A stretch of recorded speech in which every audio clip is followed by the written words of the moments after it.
Yo à tous, le petit débrief rapide. Oui, je fais depuis quelque temps des vidéos de mon salon. Je vais bientôt évidemment retourner faire des vidéos, quelques lives dans ma pièce, en bas dans mon bureau, hein, où il y a le poster habituel, hein, pour pas changer un petit peu l'ambiance.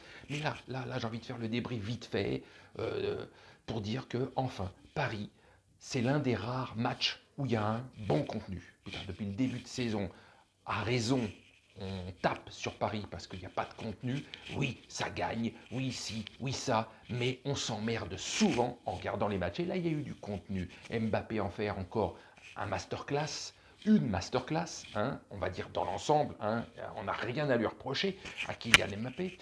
Euh, Kerrer, mais que se passe-t-il? Kerrer qui marque 2 buts en 2 matchs.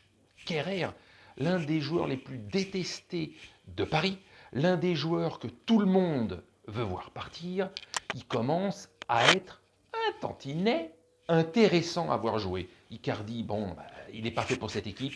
Dans ce schéma de jeu, il ne le sera jamais. Donc un pur numéro 9 qui attend les ballons dans la surface, et quand tu n'as que 2-3 ballons qui arrivent, en plus si tu te loupes, évidemment tout te retombe sur la gueule. Donnarumma en première mi-temps a fait les 2-3 arrêts qu'il fallait, car en seconde mi-temps, Paris a dominé le match. Donc voilà, un match agréable, enfin un match agréable. Ça fait un bail, hein, parce qu'on peut taper sur Paris tout ce qu'on veut. Oui, c'était Brest, oui, c'était ci, oui, c'était ça. Oui, mais s'il joue bien, s'il joue bien, même si c'est face à des équipes qui sont censées être moins fortes, mais si tu es fort sur le terrain et que tu joues bien, on dit rien. Voilà, t'es plus fort, ça fait chier tout le monde, mais t'es plus fort. Sauf que quand t'as l'équipe que t'as et t'es juste médiocre toute la saison, oui, on te tape dessus.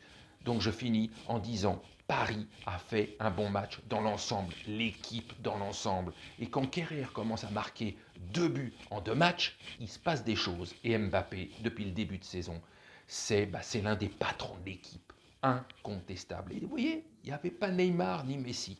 Alors peut-être qu'on en aura besoin, hein, à Paris, à un moment donné, peut-être, à un moment, si vraiment ils jouent à leur vrai niveau. Mais sinon, voilà. Enfin un match agréable à voir où ils ont mérité la victoire et pas genre c'est ric-rac, patati, patata, gna gna gni, le contenu, etc.